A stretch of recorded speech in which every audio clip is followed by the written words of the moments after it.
Hello again, and this is yet another one of those, ooh, I should share this kind of moments. So, as usual, public service announcement, watch your motion sickness.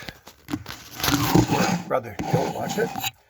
So here we are with a kilt in the Forbes reproduction, weathered Forbes tartan, and in no particular order, let's take a look at the style of pleating that the client chose. And this was a case when the client and I were sitting in person, so I was watching that person out of the corner of my eye as I showed them all the various ways to pleat it, to the set, to the white line, to the double black, to the division between black and brown, the division between, this is actually blue and brown, and gray. And this is the one they chose. And in the past, I would have been kind of pushing them to make a different choice because, of course, we have it's entirely horizontal. There's no real vertical element at all beyond the shadows of the pleats. But this is what they chose, and the customer is always right in matters of style and taste. And frankly, it's starting to grow on me because every time, and I've said this before, every time we examine all of the different ways to arrange the pleats, we also take a look to see what's going to happen when they move. And when they walk, you got this nice somber gray. When they walk, they're going to get a flash of dark, and it's going to be kind of nice. The second thing is, second point, when the time comes when you're taking out basting, I really tell people don't use anything sharper than your fingernail. You don't use point of scissors or anything else. And this is a seam picker from my late mother-in-law. It's a simple piece of bamboo that's been sharpened and varnished, and it works a treat. So there, you could get you could go for an exotic piece of tropical hardwood or a sliver of bone, or you got some antique ivory. It could be really special. This works a treat, and again, I keep it and use it in memory of her. Third is just an observation about the selection of color, and I've mentioned this color of thread, and I've mentioned this elsewhere, but I'm placing increasing reliance on the use of olive drab thread, the color that's about the color and darkness of a cocktail olive, because it just disappears against everything.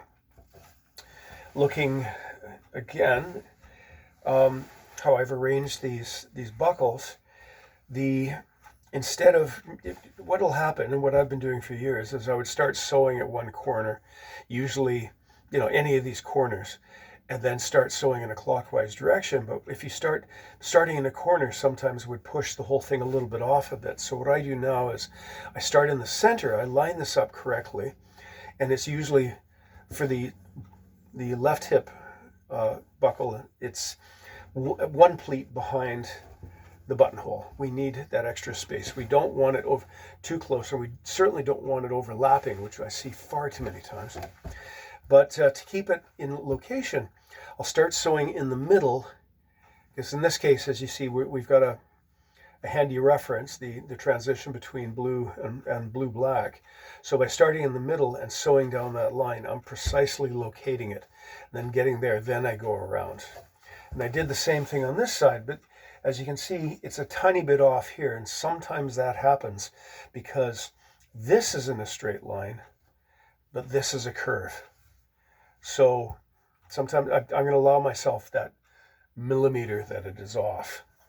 Final point to show you is in order to achieve this effect of pleating to the gray, and specifically, the specific instruction was to pleat to the gray, blue, let's just call it gray, to the gray immediately to the left of the black as we're looking at the kilt from above. So there and there, but these distances, there, A to B is wider